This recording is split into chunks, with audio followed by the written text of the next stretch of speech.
Nxënësit e shkollës nëntëvjeçare Ismail Qemali Shkodër zgjodhen muzeun e Kalas Rozafa për të mësuar më nga afër jo vetëm për historinë mijëravjeçare të kësaj kështjelle me legjenden e famshme të tre vëllezërve, por edhe detaje nga lashtësia e Shkodrës. Aktiviteti në fjalë u organizua në bashkëpunim me Muzeun Historik Shkodër. Ky është një aktivitet që ne titullojmë Eja në muze. Qëllimi i këtij aktiviteti është që përtej karakterit teorike të historisë që fëmijët tanë mësojnë në shkollat tona nëpërmjet teksteve të tyre, të japim një përfitimin më konkret për artefaktet dhe për gjithë procesin dhe vimësinë historike të kombit ton, po edhe të rajonit ton, që shpreh domethënë eksponantet të cilët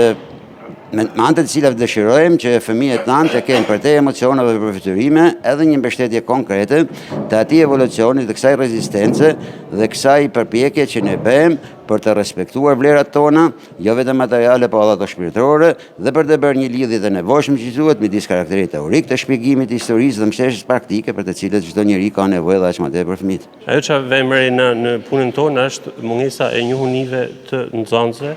për muzeun. Pra dhe na do në me dha një njohuni didaktike për